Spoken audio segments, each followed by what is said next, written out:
มาสุงคามาสุงพ่อแม่พี่น้องเฮาใต้ก่อเฮาที่ขาหักและกะละวะนับย้ำกูเกาะกูกนขามาสุงตั้งเซิงขาหักกูเกาะขามาสุงคา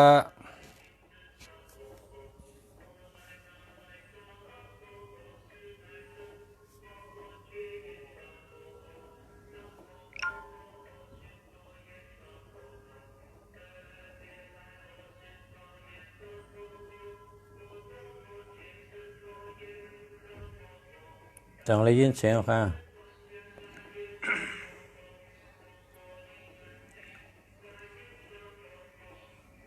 มาสุงคา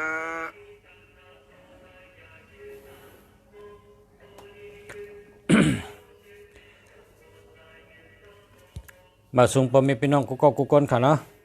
ข้าเฮาเสียเมืองหลีอยู่ที่เมืองไทยเอาลองกับไก่เลย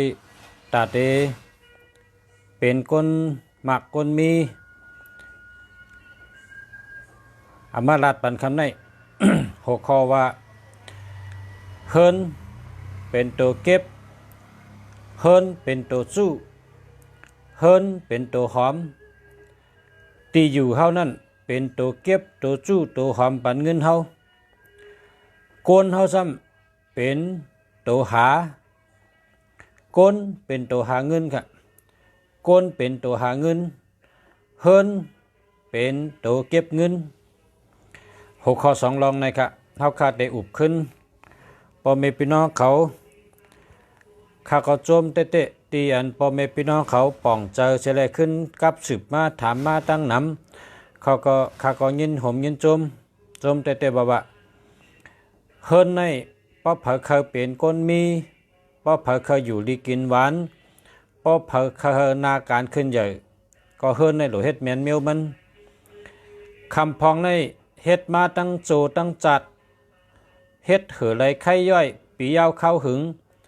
เฮ็ดสังแลอ่ำมากอ่ำมีเฮ็ดสังแลตั้งเปลี่ยนก่อนน้ำเฮ็ดสังแลตั้งเกี่ยวซื้อใจก็อ่ำแม่นกันอ่ำถูกกันหนังกาวามาเจาในป้ากอบเฮิรนที่เฮาอยู่เศร้าเพราะว่าเฮิรนเฮาอยู่นั่นแมนเมียวมันบ่ได้จึงกวนกูก็อันอยู่ในเฮิรนหลังนั้นมากมีกูก็แคมสากูก็อยู่ดีกินหวานกูก็ฮักกันพร้อมกันกูก็ค่ะอ๋อก็เปิดฉะนั้นเขาหนองต้าพ่อแม่พี่น้องเฮาที่อยู่ตั้งนองตั้งหลังก็เปิดหันว่าเขาเมื่อเลยเฮิรนมาอันเฮาไรเฮ็ดเฮิรนอยู่ทางกินเศร้าอยู่เศร้ากินถังมาปียาวข้าวหึงนั่นมันแมนเมียวมันค่ะมันแมนเมียวมันเพราะว่ามันแมนในก็เฮาเตอ่ำเป็นสัตเทไรเฮาเต็มเป็นก้นมีไรเฮาเตอ่ำพร้อมกันไรเฮาเตอ่ำฮักกันไรเฮิรนหนึ่งเฮิรนเพราะว่ามันแคมเพราะมันแมนเมียวมันปะไหนก้นเฮิรนฮักกันพร้อมกันเป็นน้ำหนึ่งเจอเร็วกันถ่อมความกันอุบลัดต่อกันไรตึงปังกันไรอุบโอกันไรเฮ็ดการมักมีก็กุนก้นกูก็ตั้งเผอตั้งมันมีลองขึ้นใหญ่กูก็ค่ะอ๋อขึ้นใหญ่กูก็มักมีกูก็อยู่ดีกินวันกูก็กว่าตั้งเลยก็รอดเพค่ะอ๋อเพราะว่าแมนเมียวมันเพราะว่าเฮิรนนั่นแมนเมียวมันเปิ้นไหนแน่มัน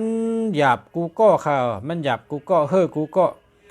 ซ้ำก็เลยก็มีเฉก็ค่ะก็เลยก็ซ้ำกำเป็นเมียวกำเมกำเป็นเมียวกำเป็นเมียวกำพิษเมียวกำยาเมียวหนึ่งลองแปชนะปัญหาก็มีลองอยู่ดีก็ป้าให้ไหนก็เปิดฉะนั้นแหละเฮิรนเผอเฮิรนมันเฮตุ้ยเฮแมนเมียวมันกูเฮิรนค่ะคาเดลัดนำปัดหนึ่งที่หนึ่งนะนำปัดหนึ่งที่หนึ่งเฮิรนในเฮิรนหนึ่งหลังก็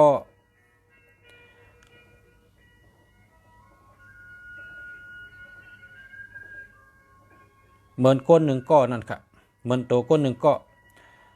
วานเมืองหนึ่งลูก ก็เหมือนเฮิรนหนึ่งหลังค่ะเพราะว่าวันเมืองเนี่ยเพราะว่าหลวงปองจึงหลีปักเบิงหลี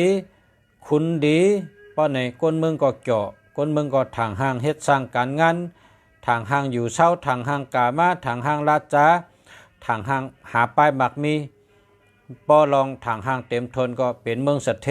เหมือนหนังเมืองไทยเนี่ยค่ะเนาะในเปิดห้องว่ามีลองทางห้างรอดแล้วเต็มทนวานเมืองหนึ่งลูกก็เหมือนเฮิรนหนึ่งหลังเฮิรนหนึ่งหลังก็เหมือนก้นหนึ่งก็ เฮิรนหนึ่งหลังก็เหมือนก้นหนึ่งก็ เหมือนตัวก้นนะครับ เฮิรนนั้นว่าเพราะว่าเฮาเฮ็ดเฮิรนนี่เฮาได้ได้เจนจาด้วยธรรมชาติธรรมชาตินี่มีน้ำมีลมธรรมชาติอันโตมีใจอยู่ไรกวนเฮาอยู่ไรมีสองเมียวนะครับตีเลยมีลมตีเลยมีน้ำกวนเฮาก็อยู่ไรอ่ะตีเลยมีน้ำตีเลยมีลม กวนเฮาก็อยู่ไรก็เพราะฉะนั้นโหลมีน้ำและโหลมีลมก็อยู่ไรค่ะเนาะ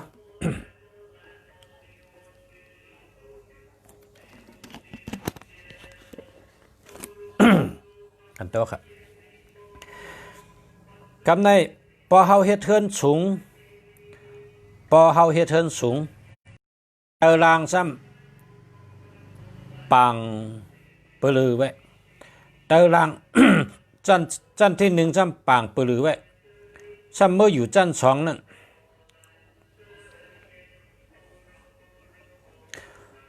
ซ้ำกายคู่ไรขึ้นเมื่ออยู่จันสองป่ะไหนมันตื้นมีอะไรครับมันตื้นเป็นชัดเทเลยเฮิรนจังนั้นนั่นเป็นเฮิรนหาเจ้ากินคำหาเจ้ากินคำหาอะไรมากก็กินเสียงขึ้นกับหาแทงอะไรมากก็ขึ้นกินเสียงแทงหาอะไรมากก็กินแล้วก็เสียงก็หาแทงเป็นเฮิรนหากินหายำก็ค่ะ มันเป็นชัดเทเลยเฮิรนจังนั้นเฮิรนในเพราะว่าเฮิรนอันเป็นชัดเทนว่านั้นเฮาคาหลุมมือตัวเฮิรนอันเป็นเฮ็ดแมนเมียวมันในเมืองหลวงเนี่ยเฮิรนเขาในเตะเฮ็ดเฮิรนจันเดียวนะเฮ็ดเฮิรนจันเดียวยาวลงเขากะเหี่ยวก็ไว้มีปักมีเปิงอันนั้นก็เป็นชัดเทนะเพราะเป็นชัดเทียวในซ้ำเอาเงินกันนั้นกว่าเฮ็ดเทินแทงตีเพราะกับเฮ็ดเทินแทงตีเนี่ยเฮ็ดหลายจันก็เลยนะเฮ็ด2จัน3จัน4จัน5จัน6จัน7จัน8จันเฮ็ดจันนั้นก็เลยก้อยกะเฮิรนอันเท่ากับเฮ็ดแทงนั้นจันที่1จะได้เหมือนหนังเฮิรนอันเฮาอยู่จันเดียวนั่นค่ะเฮิรนอันเฮาอยู่จันเดียวนั้นมันเป็นเฮิรนสัตเทค่ะ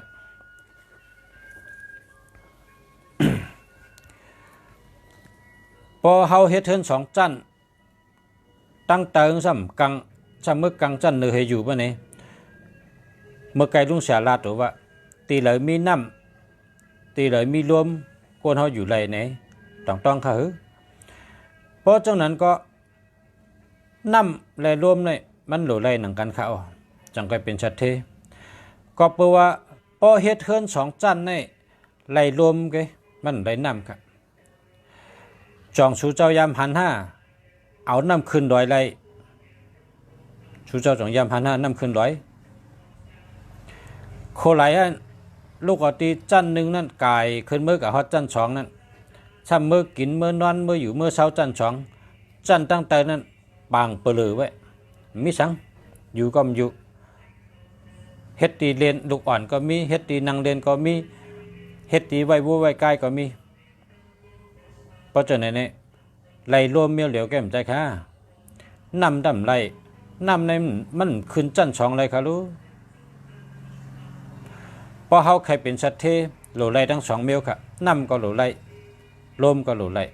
นั่นแต่เห็นตัดเป็นเฮิรนสัตเท เฮิรนกลหมักกลมีอยู่ดีกินหวานพอเฮ็ดเฮิรนจันสูงในไหลเมียวหนึ่งก็ไหลลมพอไหลลมนะครับอยู่ดีกินหวานก็อยู่ดีกินหวานอาสากเย็นยาวก้อยหนาช่ำมีเงินช่ำเป็นชัดเทพอเฮ็ดเทิน หลายจันก็เยอะก้อยกะหลายจันก็ไรจันที่หนึ่งเนี่ยให้แคมๆนะอันลำลองเลยเปิ้นเป็นจันที่หนึ่งพอเฮาขาดตัวต้นไม้ต้นหนึ่งเนี่ยต้นไม้หลวงในต้นหนึ่งพอลมโทเนี่ยไหวมันต้งกิ่งมันต้งนะต้นไม้หลวงเนี่ยพอลมโทกิ่งมันต้งไหวมันต้งต้องใจค่ะฮือพอสูเจ้าเจนจ้าด้วยจังนั้นละพอเฮากัดด้วยต้นไม้หลวงต้นหนึ่งเนี่ยลมโทมันก็ต้งกิ่งมันก็ต้งค่ะหากมันโหมันเนี่ยต้งค่ะหากมันโหมันตึงลมโทต้งไรค่ะก็เปิดฉะนั้นพอเฮาติเฮ็ดเฮินเฮ็ดจันเดียวก็เยา2จัน3จันเมื่อถึง8จันก็เยาปอเมผู้ใหญ่ก้นหลงเงาเฮินโหลไรนอนจันหนึ่งค่ะพอนอนจันหนึ่งพออยู่จันหนึ่งปานไหนจึงเป็นคนอยู่ดีกินหวานไรเป็นคนหมักคนมีไรเป็นคนขึ้นเหยื่อมาชุงไรเป็นคนเฮืองไรเฮืองเปิ้งเสือไร ก็เปิดว่า ต้นไม้นี่มันลำลองตีหักมันตีโหมันตีเงามันก้อยขาเฮือนหนึ่งหลังก็เหมือนต้นไม้หนึ่งต้นนั่นค่ะอ๋อสู่เจ้าหลุดนั่นจันหนึ่งอยู่จันหนึ่งลุมลาจันหนึ่งเฮ็ดจันหนึ่งให้แคมแดบพอมีลูกมีลางมีลูกมีหลานมีตะเปเจ้าเขาขึ้นมือนอนจัน2จัน3จัน4จัน5จัน6จัน8บนคันน่ะนอนสูงพอเขานอนสูงเขาจะเป็นคนใกล้ก็เปิดว่าเหมือไม่เนี่ยปัญญาลมมันปิวลมเนี่ยมันโทเหมือไม่ปิวกิ่งไม่ตรงค่ะอ๋อพอสูไข่หันลูกอ่อนใกล้ก็สูเจอหลวนเมื่อนอนสูงเลยปอเมเนี่ยนอนจันหนึ่งค่ะเลยเพราะว่าปอเมนอนจันหนึ่งปะไหนมีอำนาจมีปารามีเตรียมทนค่ะอ๋ออันว่าปารามีเตรียมทนอำนาจเตรียมทนอันว่านั่นตีป่องมันป่องว่าเขาสอนลูกสอนล่างเขาก็เขาถ่อมก้ามเขากูมิ้วเขาเจอหังก็เขาตอบเถียงเขาเฮ็ดจอมเขากูมิ้วว่าง่ายถ่อมความปอเมสั่งสอนก็เขาเฮ็ดจอมเจอเขาก็ไล่อุบเขาก็ไล่สั่งสอนเขาก็ไล่เพราะว่าปอเมมีนาการตางานโดยเฮ็ดสั่งก็ยะลูกล่างแห่ลงมาจ่อยค่ะอ๋อลูกล่างอยู่ที่จัน8ก็เยาจัน7จัน6จัน5จัน4จัน3จัน2ก็เยาเขามาจ่อยปอเมค่ะอ๋ออันนี้มันเป็นทุ่งจามมันค่ะอ๋อกำในตีเมืองหลวงอันเมืองอันเปิ้นเมืองอันเปิ้นเมืองตีเปิ้นเป็นสัตว์เทศเนี่ยพักดูในเปิ้นทำผุยข้าว2ฮู้ค่ะอ๋อกามเมืองในเขาว่าเข้า2ออก1นะครับอ๋อเข้า2ออก1นะครับตีป๋องพอเขาผุยพักดูเข้า2ฮู้เนี่ยมันป๋องว่าเข้า2ออก1อันว่านั้นฮู้ตั้งหลังนั้นซ้ำเฮ็ดฮู้เล็กๆให้พักดูตั้งหลังซ้ำฮู้เล็กซ้ำมีฮู้เร็วครับก็เปิดฉะนั้นเป็นว่าเข้า2ออก1นะครับอาทิตย์เปงเพราะว่าเข้า2ออก1เนี่ยก็พอเขาเงินเลยนะพอเขาไหลมา2เหงออกกัน1เหงก็เกิด1เหงค่ะนะอาทิตย์เปมันป๋องว่าจังนั้นค่ะอ๋อพอเฮาคาเฮ็ดเฮิรนในเฮาคาโหลเฮ็ดให้เหมือนจังปุงจำที่เมืองอันเปิ้นขึ้นใหญ่มาสูงที่เมืองอันเปิ้นเป็นสัตว์เทศในค่ะเนาะในก็เอาตั้งหู้กับไก่เลยลองเฮิรนมาลาดปันพอมีพี่น้องเขาคือเยอะๆคันนั่งสมาธิเสวนด้วยว่ากามลาดคันนี่เฮิงกับเป็นพรดีผู้ถ่อมยินเฮิงกับเป็นพรดีพอมีพี่น้องตั้งหลายนั้นคัดอันค่า เก็บไว้ได้นำน่ะอันโดลาดมันก็กะตอนที่1เนี่ยข้าเฮาใครชุดต้องมุงมองเฮาพอมีพี่น้องเขาไล่อยู่เฮิรนเฮามันแม่นจอมแก้มปืนล้อกะเฮาไล่อยู่จอมแม่นจอมปักจอมเปิงล้อกะให้แหละให้สู่เจ้าได้อยู่ลีกินหวาน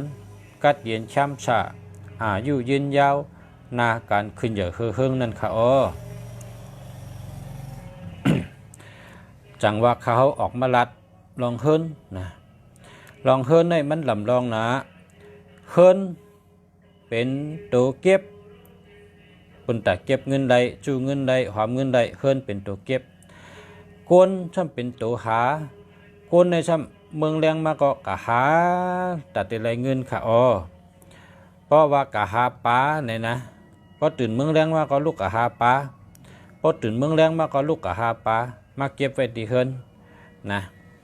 พอเขาหาปลาอะไรมานำเขาก็มายางแหงไว้พองนะไว้กินนะพอเขาหาอะไรมาเกะเขาได้กินจอมบัดเลยวันนั้นอะไรมากก็กินจอมอะไรมากก็กินจอมมันเหมือนนั้นค่ะเขาขายเฮ็ดเทินเนี่ยว่ามันเมียนมิวมันเป็นไหนจึงเขาเตะหาอะไรปลามานำนะปลาเขากินน้ำเชียงเขาก็ตากแห้งไว้เพราะมีน้ำเขาไว้ขายให้ไหนค่ะนะเขาเฮ็ดกินหากินนะเนินน้ำมีปลาเนินนามีเขาเนินเฮินมีเงิน เฮาพ่อแม่พี่น้องเขาเฮ็ดเฮินเฮิงแม่นมิวมันนะเฮิงแม่นมิวมันเฮินเด้อไปแม่นก็ตื่นโตตื่นเจอเมโตเมเจอลาดกันค่ะเลยพี่น้องเฮาลาดกันค่ะเลยเฮ็ดให้มันแม่นมิวมันนะเฮ็ดมันแม่นมิวมันเฮินให้แม่นมิวมัน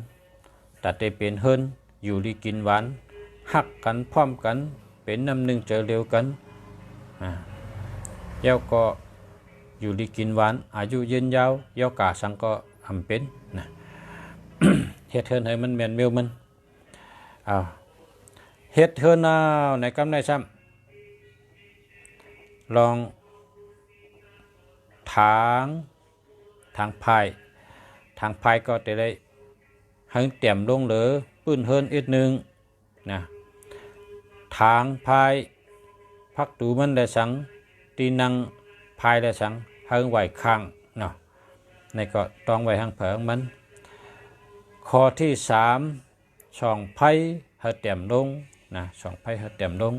อันนี้ก็ไหวข้างเหมือนกันนะ แล้วก็ปอนอนนะกูกนให้นอนในภาคกลางยุงนะคุณตาให้อยู่ดีกินหวานให้หลอดเพให้อายุยืนยาวนะกำในซ้ำเฮินอันบ้านนั้นพอเขาเป็นคนเอาโพเหม่อไม่เหม่อเพราะเคยมีลูกยิงนะเพราะเคยมีลูกยิงเฮาไว้ตีช่องไผ่ทั้งซ้ายนะเพราะเคยมีลูกใจเฮาไว้ช่องไผ่ทั้งขวาก็ช่องไผ่นั้นมันปองว่าที่เขากะกินกะย่ำน่ะเนาะที่เขากินข้าวกินพักน่ะมันเป็นเช่นนั้นกำในเฮินในพอเขาใครฮู้ว่าเขาเตเฮ็ดเธอในเฮินหลังในเฮาคนยิงมีอำนาจท่าเฮาคนใจมีอำนาจท่าเนี่ยพอเขาใครฮู้พอเขาใครเฮ็ดจังนั้นในก็สำไรพอเขาก่อหันเฮินเปิ้นพออยู่นอกเฮินได้คนใจมีอำนาจเต็มปากพอเมื่อเฮินในสำไรถ่อมกำคนยิงกูเมียวเนี่ยก็เปิดว่าที่เฮินนั้นจัดไว้เป็นเฮินคนยิงนะครับเฮินในมันจะมีเฮินคนใจและเฮินคนยิงค่ะเพราะว่าเฮินคนใจอันว่านั้นเพราะลูกที่พัดดูเขาเฮินนะเนี่ยตั้งแต่ตั้งดอกเขาไหวหน้าเขาเฮินเพราะว่าไผ่ขวามือเนี่ยเลยไปยาวลงกอดต่อถึง2ไผ่ปานนั้นนั่นเป็นเฮินคนใจค่ะเพราะว่าลูกที่พักดูในเขาก็ซ้ำเลยไปไผ่ไส้กว่าถึง2ไผ่ปานนั้นนั่นเป็นเฮินคนจริงค่ะนะเฮินคนยิงมีอำนาจนะคนยิงมีอำนาจเปิดห้องว่าเฮินเสือนะครับว่าเฮินคนยิงในเฮินเสือเพราะว่าเฮินคนใจเนี่ยเปิดห้องว่าเฮินนักกานะครับว่าเฮินนักกาเนี่ยนะเพราะเฮินคนใจเนี่ยนักกาเนี่ยมีอำนาจ เป็นว่าจังนั้นนะการในพอเขาตัวเฮินพอเขาเฮ็ดเฮิน เขาลูกล่างเขาเป็นก้นหยานพายนะพอเขาลูกอ่อนเขาเป็นก้นหยานพายนะพอเขาลูกอ่อนเขาเป็นก้นหยานพายหยานดีจอมเฮินในแต่ได้แหลมนะพอจอมเฮินเขาแหลมปานไหนจึงลูกอ่อนเขาเนี่ยเกิดมาหลายก็เนื้อเฮินหลังเนี่ยหยานพายหยานดีนะครับนะหยานพายหยานดีเนี่ย พอเป็นเฮิรนหมาแหนเนี่ยเฮิรนหมาแหนนั่นว่านั้นมันเปิ้นๆน่ะเพราะฉะนั้นหยันทึกหยันนึกน่ะหยันทึ่งน่ะหลวนเกิดมาก็หยันนึกหยันทึ่งนะอำดีเฮ็ดละ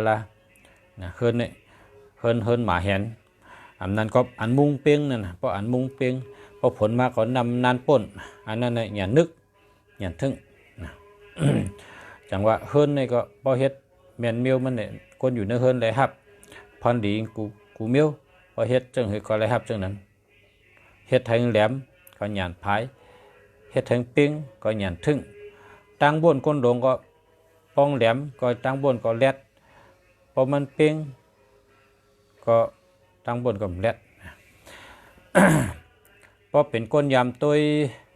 กัดตุนยามตัวยเมืองเองก็เลยแต่พอสู่เจ้าหันเฮิรนเองก็เลยในแหลมปุรุษปรัดค่ะแหลมปุรุษปรัดแหลมน่ะเมืองเขาเนี่ยสองไผก็แหลมเฮิรนก็แหลมจะว่าเขาลักแหลมน่ะกำในตีเมืองเฮาในอันเฮ็ดพิษทางเมียวซ้ำเฮิรน2ในก็พิษ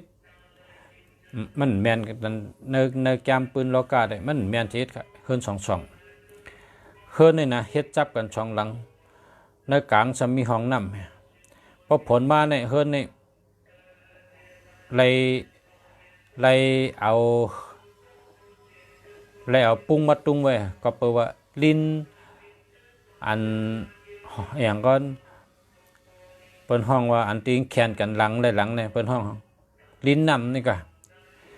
ลิ้นนำนี่อยู่กำไตเด้กองโหจึกจักขนาดโหจึกจักนำทำนันป่นพอผลมาเนี่ยนำนันป่นเลยตุ้งไว้มาปอกในหยดจึกในตุ้งไว้ต่อถึงเมืองแรงพอผลมาเนี่ยนะเฮิรนจะในเฮ็ดพิษลองไปอยู่ดีก็แคมลองหากินหาย่ำก็แคมลองมักมีก็แคมมันเป็นเฮิรนอันเฮ็ดพิษ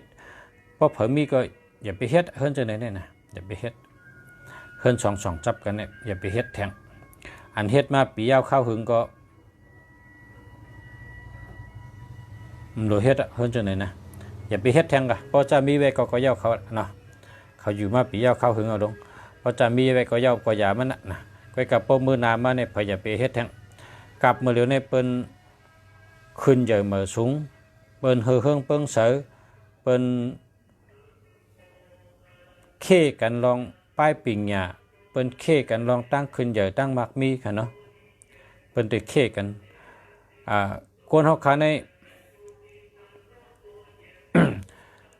กวนเฮาคาในอยู่เมืองเดียวกันก็โหเจออันเดียวกันค่ะกวนเฮาคาอยู่เฮือนเดียวกันก็โหเจออันเดียวกันค่ะเฮ็ดสังไรวันนั้นเนี่ยเพราะเฮาคาอยู่เมืองใต้เนี่ยก็คนเมืองใต้เฮากูก็เนี่ย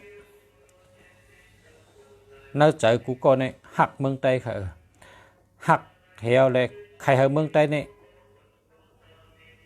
แคมฉะเหมือนเมืองไทยใครเฮาเมืองใต้เนี่ยกัดเย็นเหมือนเมืองไทยเพราะว่าแคมฉะเนี่ยเจียมยิงเจียมใจเจียมคนกูก็กูเจ้าคือมันมีรองถังหางมีรองรถแล้วพอมีรองรถแล้วมีรองถังหางเพราะไหนก็มันได้กัดกินจ้างเปิ้นเมืองเลยคันเนาะได้กัดกินจ้างเปิ้นเมืองเลยเฮาก็มี เฮามีแห้งขึ้นผูกขึ้นซ้อมขึ้นพอเฮาผูกซ้อมแห้งก็เฮาซ้ำดอกขายขึ้นก็เปิดจังนั้นแหละลองเงินอันว่านั้นเฮาบ่ได้ก็หาต่างเมืองค่ะเฮาขึ้นเอาแห้งเฮาให้เฮ็ดกินบ่มเชียงเลยค่ะตักกินเรื่องต้องเฮาเพราะเฮาใครเป็นคนอันเฮ็ดแถวเฮาเลยขายเฮาก็เฮ็ดน้ำป้องออกน้ำมาเฮาก็ขายเตียนเป็นชื่อเฮ็ดไหนมันเป็นเมืองสัตเทค่ะเมืองเฮาเนี่ยเมืองสัตเทคนเมืองใต้ในกูก็อันอยู่ในเมืองใต้ในเลยว่าเป็นคนนอนเหนือกูเงินกูค้ำค่ะนอนเหนือกูเงินกูค้ำกินก็กินเหนือเงินเหนือค้ำค่ะเป็นเมืองเงินเมืองค้ำก็เพราะว่าดินเมืองใต้นั้นผูกหางกองดินนะน้ำดินเห็นพาก็ดีสภาวะดีนะเพราะเขาขับวนด้วยสภาวะดีแก่ก็กะแห้งเลยเขาตั้งหมักมีเขาตั้งหมักมีเขาในแห้งเลยไปแคมเปี้ยงเปิ้นเนี่ยมันเหมือนจังเฮิรนหลังหนึ่งค่ะเนาะเฮิรนหลังหนึ่งพอเฮิรนเขาในตึกโคพอเฮิรนเขาในตึกเฮ็ดแม่นเมียวปะเนี่ย คนในเฮือนนี่ก็ต่างก็ต่างหาต่างก็ต่างคัดเจออยู่ก้อยกะมันมักมีได้มันมักมีได้ต่อแต่ได้กินไงนั่นขณะเฮือนหลังหนึ่งเพราะว่าวนกว้างๆวนใหญ่ๆปานนี้ก็เมืองใต้ทั้งเมืองนี่นะเมืองใต้ทั้งเมืองนี่ก็เปิดอุบเปิงนั่นน่ะก้นอันอุบเปิงเมืองใต้นั่นเหมือนจังก้นอันอุบเปิงไว้นั่นเขาเจ้าอำไปเฮ็ดเป็นไรลองเพ่งเป้งนะพอมีลองเพ่งเป้งพอมีลองถังห้างพอมีลองรอดแล้วเต็มทนเหมือนหนึ่งเมืองไทยในคนเมืองในมันกลมนาต่อลิ้นเมืองตื่นเตะเฮิงอ่ำห้างก็ว่าเหตุการณ์ให้ผูกช่อมให้เจนนั่นเนาะผูกช่อมให้ว่าขายอะไรกูมิ้วนั่นน่ะขึ้นหลังหนึ่งก็เหมือนเมืองลูกหนึ่งก็เหมือนเฮิรนหลังหนึ่งวันเมืองก็พอเฮ็ดมีขือมีเปมีทำตลาดเพ่งเป้งก็วันเมืองก็เกี่ยวเฮิรนหลังหนึ่งพอเฮ็ดแมนเมียวมันเป็นไหนจึงในเฮิรนเฮาเนี่ยคนในเฮิรนก็แมนกันคนในเฮิรนก็ฮักกันถ่อมความกันอุบกันตึงป่างกันได้เฮ็ดการมักมีก็ขึ้นกูก็ค่ะลีกูก็เลยครับพันดิงกูก็ เจ้าก็เฮิรนเฮาขาในบ่เฮาขานอนเฮิรนเฮาเนี่ยในเฮิรนเฮาเนี่ยนะเฮาขาหลุเลยมีปักเปิงตีนอนอย่าไปเอาโหออกพักดูนะพอเอาโหออกพักดูเนี่ยแม่นกันค่ะคนในเฮิรนเนี่ยแม่นกันตั้งอันมีพักดูนั่นเพราะว่าเฮิรนเฮาขาไหวกันตั้งออกปะเนี่ยนะพอเฮิรนเฮาไหวกันตั้งออกเผลอก็อย่าไปเอาโหกันตั้งออกนะนอนห้องเลยก็นอนลุกเลยก็อย่าไปเอาโหกันตั้งออกแทงเมียวก็อย่าเปียวตีนกว่าทั้งออกนะอย่าเปียวตีนกว่าทั้งออกเอาตีนกว่าก็พิษเอาโหกว่าก็พิษก็เพราะเฮิรนเฮาไหวทั้งออกของนะอันนี้เนี่ยเพราะเอาตีนกว่าช่ำอาชักป๊อดอาชักป๊อดเจียวตายนะเพราะเอาตีนออกเฮิรนเพราะเอาโหออกซ้ำอำแมนกันอำถูกกันอำถอมความกันเป็นก้นวายหยาบช้อนหยาบหรือความนี่นะอันนี้พักตูหลวงนี่ก็ดีอามจะนะเอาตีนออกกำไรเอาหัวกำไรนะในเฮิรนเฮาในเฮิรนเฮาหลังหนึ่งในเฮิงเป็นเฮิรนดีเฮิงเป็นเฮิรนอันมีลาบนะเหมือนจังลุงเสียห่อเมื่อกลางเนินนั่นนะเฮาหลุเลยมีหมักหวานนะหมักหวานนะพอเพิ่มมีก็สั่งลุงเสียเลยลุงเสียได้ชงปันหลุเลยมี8 ลูกนี่อันในเปิ้นเฮ็ดมาที่เมืองออสเตรเลียในวะเปิ้นเฮ็ดมาที่เมืองออสเตรเลียไว้เป็น6 ปี 7 ปีก็อายมันเปิงค่ะมันเต็มเมืองในตาเชค่ะในเปิ้นห้องว่าหมักหวานที่เมืองออสเตรเลียในวะเนาะอันในเปิ้นเฮ็ดเอาไว้นะเปิ้นเอาก่อเฮ็ดเอาแค่น่ะชื่อไว้จังใน8 ลูกค่ะนะชื่อไว้8 ลูกชื่อไว้กูเฮิรนค่ะนะชื่อให้ไว้ตีเฮิรนผ่าเฮิรนมันให้มี8 ลูกอันนี้เป็นห้องหมักหวานแล้วก็ไข่ไก่นะไข่ไก่เต้ก็ได้ไข่ไก่ตู้ก็ได้เฮิรนมี8 ลูกเฮิรนเฮาเนี่ยมันเต็มมีลาบเฮิรนเป็นเฮิรนมีลาบเฮิรนอยู่ดีกินหวานกล้ามหยัดขายมันเนาะหากล้ามหยัดขายมันเฮิรนเฮาในเฮาโหลมีไว้ชม8 ลูกไข่ไก่8 ลูก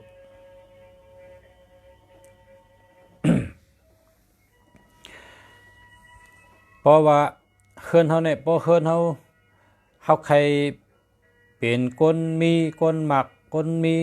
กล้าขายดีป่ะเนี่ยจึงเฮ็ดดีแล้วก็ได้เฮิรนนี่นะมันโหลดด้วยติงมันโหลดด้วยติงก็กะเฮ็ดให้แม่นเมียวแกเพราะใครเป็นคนหมักคนมีก็กะเพราะเขาเป็นคนอายุอาศักยืนยาวป่ะเนี่ยซ้ำโหลดด้วยติงค่ะมันเหมือนกันค่ะเนาะเพราะว่าเฮิรนอันอยู่ก็อยู่ดีอาศักยาวอันวันอันเมียวแกเฮิรนอันอยู่ก็ขายดีมีเงินอันวางเมียวแกบางตีเนี่ยกว่าเฮ็ดแสงกล้าขายเนี่ยขายดีน่ะขายหังก็ขายดีกูเมียวตีนั่นนะตีขายตีเฮ็ดแสงกล้าขายก้อยกาตีนั่น อย่าไปนอนนะอย่าไปนอนแล้วละหลูนอนให้ก็ลูกจ้างก็หลูนอนเจ้าก็หลูนอนอันนั้นเป็นเฮิรนที่กล้าขายอันนี้ก็เป็นหิมกันเฮ็ดเขาเมื่อนี่เพราะว่าเผอหมอตุ้ยเผอหู้ตีเนี่ยนะตีในนี่พอผือเสียงผือล้านเนี่ยขายดีเนี่ยพอบนหัวเนี่ยเป็นกับเฮ็ดกำเดียวค่ะเฮ็ดกำเดียวขายดีน่ะก้อยกายอย่าไปนอนกันนั่นนะอย่าไปนอนพอกลางวันกับเฮ็ดกลางเจ้าลูกกับเฮ็ดพอกลางค่ำก็ปิกเหมาให้นั่นเป็นตีหาเงินเจียวหมักเจียวมีแกะอันนี้ก็ชูเจ้าหรือหู้ไว้ค่ะพ่อแม่พี่น้องเขาตีเลยเป็นตีหาเงินหลีนะอันกล้าขายดีเนี่ยลูกกับเฮ็ดกำเดียวก้อยกายอย่าไปนอนพอนอนในมันไหลพอนอนไปอยู่ดีเขาเต็มแคมพอไปอยู่ดีเขาแคมเขาก็ไล่เงินมาก็เอายาตัวขึ้นนี่ไงมันขึ้นเยอะเลยตีนอนตีหนึ่งตีกล้าขายตีหนึ่งให้ไหนป้องกล้าขายดีก้อยกะตีมังตีซ้ำกล้าขายก็ไรอยู่ก็ไรอันนั้นก็มีค่ะนะตีมังตีในซ้ำอยู่ไรหลายๆกล้าขายมันไรอันนั้นก็มีค่ะนะเฮาขาหลุมหมอตุ้ยเฮาขาหลุมมีสติบ่มีสติเฮาได้ฮู้ว่าตีเหลอตีอยู่บ่อยู่ก็กล้าขายลีเฮาหลุมมีสติให้ตุ้ยเฮาเจอปัญญาให้ตุ้ยตีเหลอบ่อยู่ว่าอยู่ดีกินหวานนะอาศักเย็นยาวเฮาก็เจอปัญญาให้ตุ้ยเพราะว่าเฮ็ดเถื่อตุ้ยลุงเสียป้อเนี่ยป้อมฮู้หลายตุ้ยถ่อมลุงเสียลัดเนี่ยอันลุงเสียลัดมาปลังเจ้านั้นทั้งหมดมีมี8 ปาก 40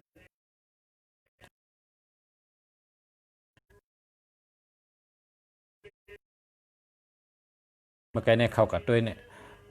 ปองลัดก็8 ปากไปเพราะผมหมอตุ้ยในกับตุ้ยขึ้นตั้งหลังเนี่ยแต่ได้หันว่าลายตุ้ยหลอยตุ้ยจังหือลายตุ้ยเมน้ำตุ้ยจังหือลายตุ้ยเส้นตังตุ้ยจังหือลายตุ้ยตีเฮ็ดล้านเฮ็ดเสียง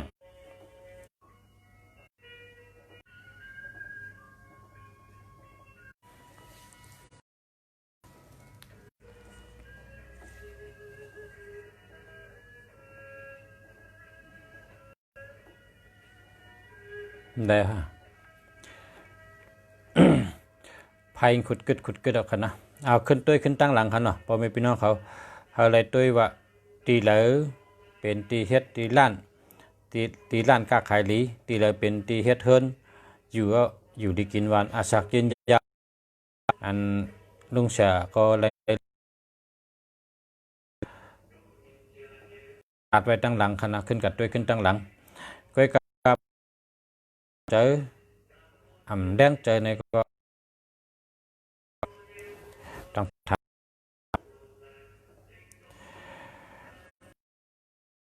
พอเมพี่น้องถามมาหมายพงจ่องดี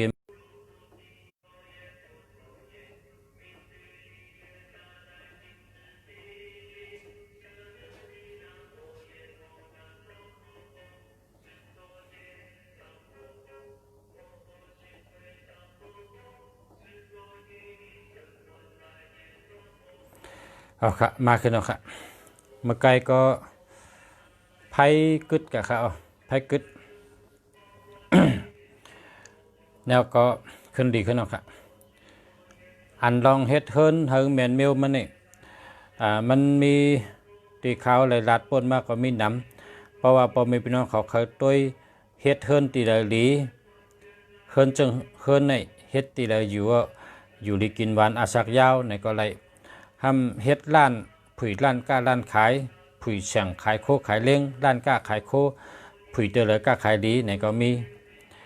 แล้วก็เฮ็ดเฮิรนจึงแมนมิลในก็มีอันเป็นตอนไปค่ะเขาลัดมาตั้งหลังนั่นเขามือตุ้ยนะแต้มว่าคู่เมืองดีเนี่ยค่ะนะคู่เมืองดีแต้มภาษาอังกฤษค่ะนะแต้มบิ๊กอังกฤษแต้มบักคู่เมืองดีนะพอแต้มคู่เมืองดีเนี่ยก็ขึ้นเอาค่ะแต้มเขาก็ด้วยเนื้อเฟซบุ๊กก็เลยแต้มก็ด้วยเนื้อยูทูบก็เลยนะ เพราะว่าพอมีพี่น้องเขาเตรียมคู่เมืองหลีไหนแต่นำนะครับนะเพราะคารัดมาหลายปีนะวะคารัดเมื่อก่อนในคารัดลองหมายจากรัดหมายพงประหลาดเจ้าในก็มาดัดลองชุนบูประหลาดลองชุนบูเจ้าค่ะก็จังมาดัดลองเฮ็ดเฮินค่ะนะลองเฮ็ดเฮินลองเฮ็ดเฮินในลำลองน่ะเขาก็ได้รัดแทงก็เฮาพ่อแม่พี่น้องเขาไล่พรดีมันน้ำนั่นคัดที่คัดใจรัดลองเฮินเนี่ยก็ว่าเฮินเนี่ยมันลำลองน่ะเพราะว่าเขาหันเมืองขึ้นใหญ่มาสูงเนี่ยเมืองอันเปิ้นเป็นสัตว์เทลงเนี่ยเปิ้นว่าเฮินเป็นตัวเก็บเงินแต่ที่เก็บเงินได้จู้เงินได้หอมเงินได้แต่ที่มักมีเป็นสัตว์เทเนี่ยเฮินในลำลองนะนะครับว่าเฮินเนี่ยเป็นตัวเก็บเงินโกนเนี่ยช่ำเป็นตัวหาเงินเนี่ยเฮินเนี่ยเป็นตัวเก็บเป็นแต่เก็บไรห้าแต่จู้ไรห้าแต่เป็นสัตว์เทห้าไหนมันอยู่ที่เฮิน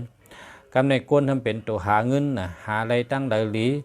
หาอะไรตั้งหลายน้ำหาอะไรตั้งหลายง่ายในทำเจ้างานปิญญาเจ้าสติปิญญาให้ออกกหาเงินคนเนี่ยเป็นตัวหาเงิน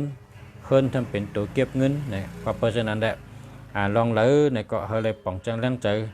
ดีๆงามๆลองอยู่ลองเศร้าเฮาลองเฮินเย่เฮาเฮิงถูกแม่นนะนั่นคือเฮาแต่ได้อยู่ดีกินหวานก็เจียนช่ำฉะอายุยืนยาวแล้วก็มี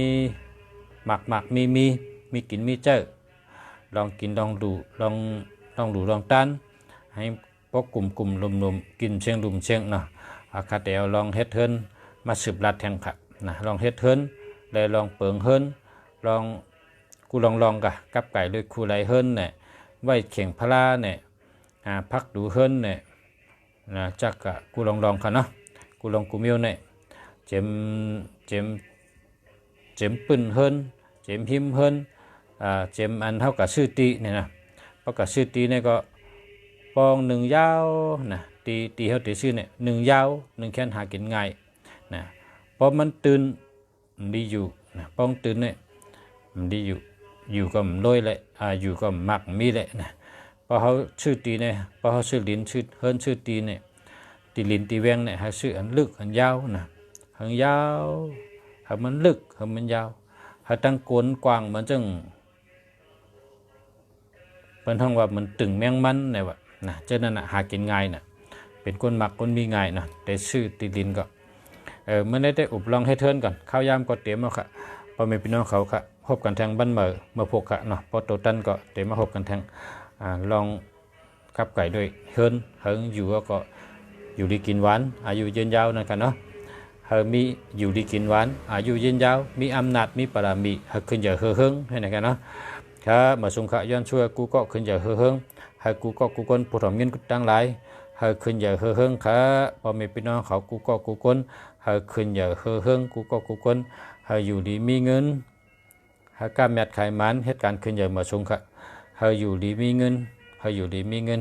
ให้ขังดีกึกบึ้นกูก็กูคนค่ะมาสงฆ์